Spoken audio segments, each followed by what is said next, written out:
Welcome to Truth Report.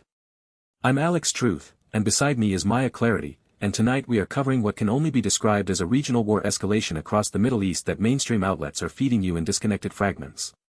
We're going to connect these dots for you, because when you see the full picture, Iranian drone strikes on Bahrain and Qatar, Israeli commando raids deep into Lebanese territory, Hezbollah claiming battlefield victories, and Trump weighing in on Iran's new supreme leader, you realize this isn't chaos. This is a pattern. And someone is benefiting from it. That's exactly right, Alex. Let's start with the story that should be shaking every foreign policy desk in Washington but is getting buried under political noise. Explosions were heard in the Qatari capital Doha early Monday as Iran launched attacks on multiple targets across the Gulf, according to Middle East Eye. Let that sink in. Qatar, home to the largest U.S. military base in the Middle East, Al Udeid Air Base, is now under direct Iranian attack. This is not a proxy skirmish. This is a nation-state striking at the doorstep of American forces. And what are we hearing from the Pentagon? Near silence.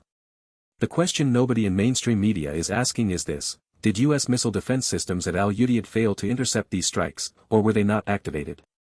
Either answer is devastating. If they failed, it exposes a massive vulnerability in our forward-deployed air defense. If they weren't activated, it suggests a political decision was made to let this happen, to let the escalation build so that a larger military response becomes politically justifiable back home. Meanwhile, just across the Gulf, Bahrain confirmed that 32 people were wounded in an Iranian drone attack targeting the Sitra area, as reported by Middle East Eye. Bahrain is home to the U.S. Navy's Fifth Fleet. Again, we're talking about Iranian military strikes landing within miles of critical American military infrastructure. The Bahraini government is calling this an act of war, and they're right. But what's the broader context here? Bahrain normalized relations with Israel through the Abraham Accords. This attack is Iran sending a message: alignment with Israel comes at a cost.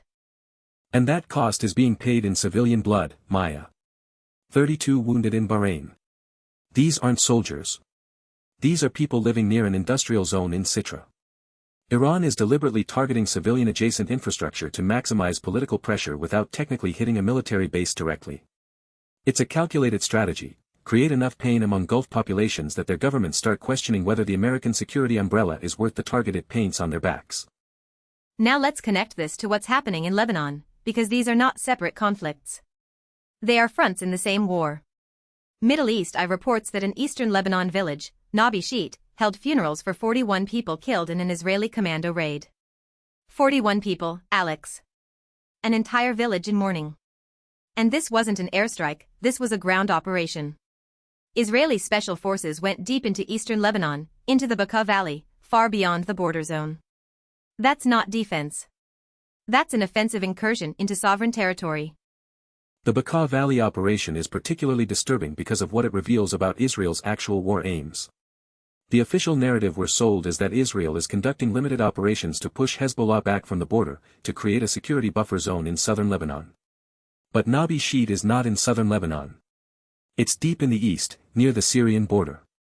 This is about cutting Hezbollah's supply lines from Syria and Iran, which means Israel is prosecuting a far wider war than what any government spokesperson is admitting publicly. And the human cost is staggering. 41 dead in a single raid on a village. Middle East Eye describes mourners holding funerals, a community shattered.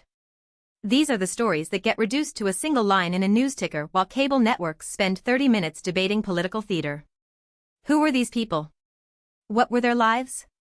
And under what legal authority does Israel conduct commando operations 70 kilometers inside another country's borders? Where is the UN Security Council? Where is the international outcry? I'll tell you where it is, Maya. It's being suppressed by the same geopolitical machinery that benefits from this escalation. The defense industry stocks have surged since these strikes began. Raytheon, Lockheed Martin, Northrop Grumman, all up significantly. Every missile Iran fires, every Iron Dome interception, every commando raid that requires resupply, it all flows back to the same defense contractors who lobby the same politicians who authorize the same arms sales. Follow the money. It always tells you who benefits from war. Now let's talk about Hezbollah's response, because this is where the narrative gets really interesting. Hezbollah says its attacks forced Israeli troops to retreat from positions in South Lebanon, according to Middle East Eye. The group claimed its fighters carried out several operations against Israeli forces, compelling them to pull back.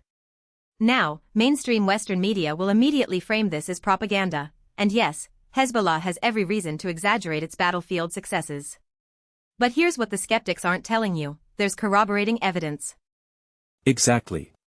Israeli military censorship is extremely tight right now. We're not getting independent verification from the IDF about troop movements in southern Lebanon, which itself is telling. When Israel is winning decisively, they broadcast it. When the military censors clamp down and reporters are kept away from the front, it usually means the picture on the ground doesn't match the narrative being sold to the Israeli public. Hezbollah is a battle-hardened force that has been preparing for this exact scenario for nearly 2 decades. Underestimating them would be a catastrophic mistake. And consider the strategic implications if Hezbollah's claims are even partially true. Israel committed ground forces to southern Lebanon with the stated goal of degrading Hezbollah's military infrastructure along the border. If those forces are being pushed back or even stalemated, it means Israel faces the same quagmire it encountered in 2006, a grinding ground war against an entrenched guerrilla force that knows every valley, every tunnel, every ridgeline. The Israeli public's tolerance for casualties is the ticking clock here, and Hezbollah knows it. Which brings us to the political dimension, and this is where Trump enters the picture. Middle East Eye reports that Trump said he is not happy with the appointment of Mojtaba Khamenei as Iran's new supreme leader. Now, let's unpack this, because the language is deliberately vague and that vagueness is the point. Not happy is not a policy statement. It's not a diplomatic position. It's the kind of ambiguous tough talk that gives Trump maximum flexibility. He can escalate or de-escalate and point back to this statement as consistent with either direction. And who is Mojtaba Khamenei? He's the son of the previous supreme leader, Ali Khamenei. This is a dynastic succession in a theocratic republic, the very thing the 1979 revolution was supposedly against. Mojtaba is considered a hardliner's hardliner, deeply connected to the Revolutionary Guard Corps and the intelligence apparatus. His appointment signals that Iran has no intention of moderating its regional posture. If anything, the attacks on Bahrain and Qatar may be his way of establishing credibility with the military establishment, proving he's willing to use force. And here's what the mainstream analysis completely misses about Trump's response. Trump doesn't actually care about who leads Iran in terms of human rights or democratic governance. His concern is transactional: will this new leader make a deal or won't he? The Abraham Accords, the Gulf security architecture, the oil markets, that's what's at stake for this administration. Mojtaba Khamenei's appointment makes a deal less likely, which means the pressure campaign intensifies, which means more sanctions, more military posturing, and more risk of direct confrontation. Let's zoom out and look at the map, because geography tells the story that pundits won't. Iran strikes Bahrain to the south and Qatar to the southeast. Israel strikes deep into eastern Lebanon to the west. Hezbollah fights Israeli forces in southern Lebanon. You've got a ring of fire stretching from the Mediterranean coast to the Persian Gulf. This is not a collection of isolated incidents. This is a regional war being fought on multiple fronts simultaneously, and every major power, the US, Iran, Israel, Russia, has skin in this game. And let's talk about who's not at the table: the people who actually live in these places. The civilians of Nabi Sheet who buried 41 of their neighbors. The 32 wounded in Bahrain who were just going about their Monday morning. The residents of Doha who heard explosions and wondered if their city was next. The people of southern Lebanon caught between Hezbollah positions and Israeli fire. These are the voices that never make it onto the Sunday talk shows. Their suffering is treated as a footnote to geopolitical chess. The media framing is part of the problem, Alex. Watch how these stories are covered. The Iran strikes on Gulf states get framed as tensions rising, passive language that obscures agency. Israel's commando raid gets described as a military operation with no mention of the civilian death toll in the headline. Hezbollah's claims get prefaced with the terror group says to preemptively discredit any information. And Trump's reaction gets the most airtime despite being the least substantive. The hierarchy of coverage tells you everything about whose perspective matters to the media establishment. Let's dig deeper into the Bahrain strike specifically, because the targeting of Sitra is significant and nobody is explaining why. Sitra is the site of major oil refinery infrastructure. An attack there isn't just about wounding civilians, it's a direct shot at Bahrain's economic lifeline and, by extension, at global energy markets. Iran is demonstrating that it can reach critical energy infrastructure across the Gulf whenever it chooses. That's a deterrent message aimed not just at Bahrain but at Saudi Arabia, the UAE, Kuwait, every Gulf state that has aligned with Washington's regional strategy. And the drone technology angle matters enormously. Iran's drone program has been one of the most consequential military developments of the past decade. These aren't crude, improvised weapons, they're sophisticated, long-range platforms that have been battle-tested in Yemen, Iraq, and Syria. The fact that Iranian drones reached Bahrain and Qatar means they can reach any point in the Gulf. That fundamentally changes the security calculus for every nation in the region. Patriot missile batteries and THAAD systems were designed for ballistic missile threats, not swarms of low-flying drones. Which exposes the multi-billion-dollar fraud that is the Gulf arms trade. The United States has sold hundreds of billions of dollars in advanced weapons systems to Gulf monarchies with the explicit promise that these systems would protect them from exactly this kind of threat. And now Iranian drones are getting through. So either the systems don't work as advertised, or they weren't deployed properly, or there simply aren't enough of them. In any case, the Gulf states paid for a security guarantee that is failing in real time, and American defense contractors are already pitching the solution: buy more weapons. Now, let's come back to Lebanon and talk about what the Israeli operation in Nabi Sheet tells us about the trajectory of this conflict. A commando raid deep in the Bekaa Valley means Israel has intelligence assets and operational reach far beyond the border zone. It also means Israel is willing to accept significant risk. Special forces operations in hostile territory can go wrong catastrophically, as we've seen throughout military history. The fact that they went ahead anyway suggests they identified a target of extreme value, likely a senior Hezbollah commander or a major weapons depot. But here's the moral calculation that nobody in Washington wants to confront. Even if the target was a legitimate military objective, 41 people are dead. Were they all combatants? The village held funerals, plural, suggesting families, suggesting civilians. Under international humanitarian law, even a legitimate military target doesn't justify disproportionate civilian casualties. But Israel operates under a different set of rules, not because international law says so, but because the United States ensures there are never consequences. The UN can pass resolutions. The ICC can issue warrants. None of it matters without American enforcement. And that impunity is precisely what fuels the cycle.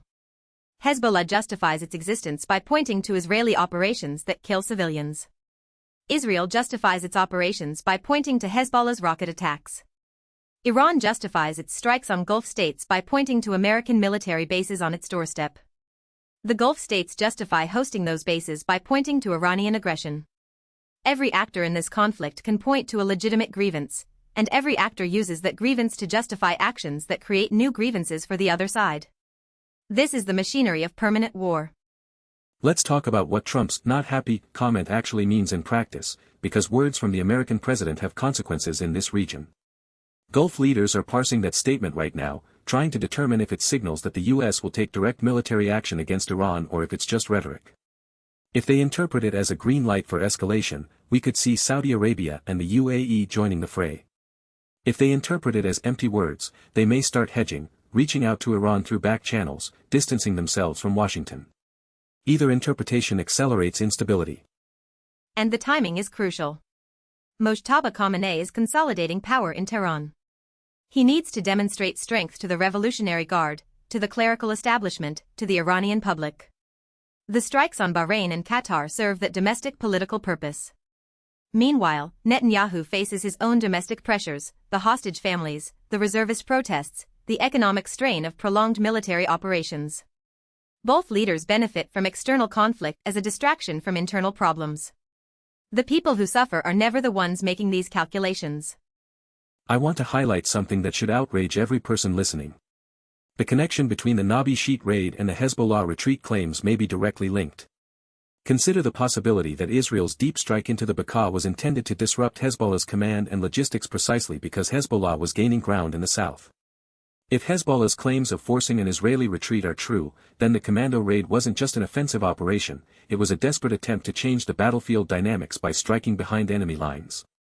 That reframes the entire narrative. And if that's the case, mainstream media's dismissal of Hezbollah's claims becomes even more problematic. By reflexively discrediting Hezbollah's battlefield reporting while uncritically amplifying IDF statements, Western media creates a distorted picture that serves Israeli strategic interests. I'm not saying we should take Hezbollah at face value, of course not. But the same skepticism should apply to all parties. When the IDF says a raid was successful and targeted militants, we should demand the same level of evidence we demand from Hezbollah. 41 dead people deserve that much. Let me bring up the economic dimension that ties all of this together, because war is always, ultimately, about resources. The Persian Gulf handles roughly 20% of the world's oil trade.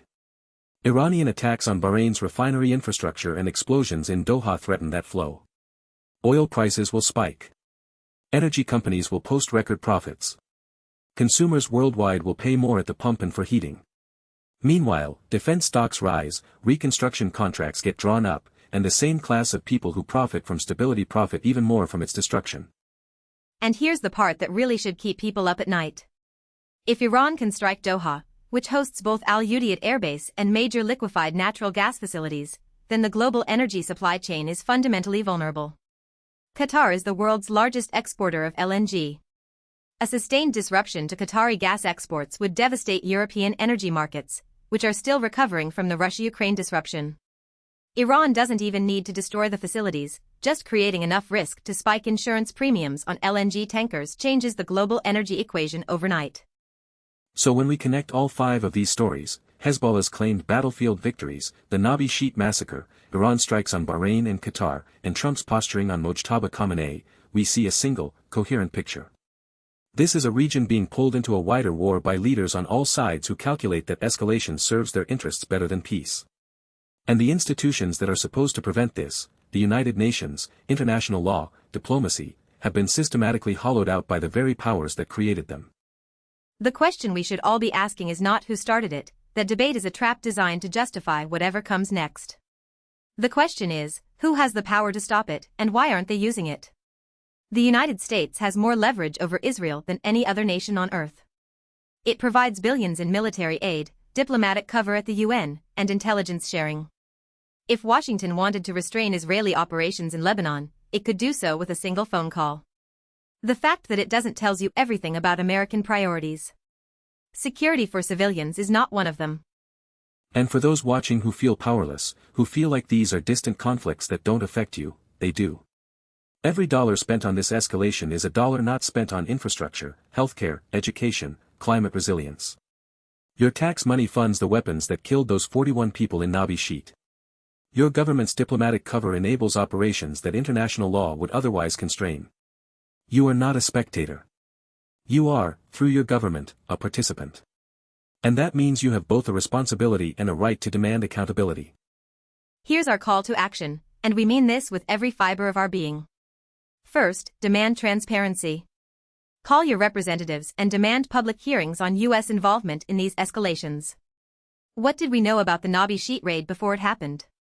Were U.S. assets involved? Second, diversify your news sources. Read Middle East Eye, read Al Jazeera, read Haaretz, read analysts from the region. The picture you get from any single source is incomplete by design. Truth lives in the spaces between narratives. Third, follow the money. Track defense contractor stock movements against escalation timelines. Track lobbying expenditures against foreign policy decisions. The connections are there in public filings if you look. Fourth, support independent journalism, organizations like Middle East Eye that are on the ground reporting what the major networks won't. And fifth, reject the dehumanization of any population in this conflict. The 41 dead in Nabi Sheet were human beings. The 32 wounded in Bahrain were human beings. They are not collateral damage. They are not statistics. They are the price of decisions made in capitals far from the blast radius. This is Truth Report. We don't do both sides theater where war crimes get equal weight with press releases. We follow evidence, we name names, and we refuse to let powerful institutions set the terms of what questions are allowed to be asked. The Middle East is burning, and the fire is being fed by every government that chooses escalation over diplomacy, profit over people, and power over peace. Stay informed. Stay angry. And most importantly, stay engaged. Because the only thing more dangerous than a war is a war that nobody's paying attention to. For Truth Report, I'm Alex Truth. And I'm Maya Clarity. We'll see you next time, assuming there's still a world left to report on. Stay sharp out there.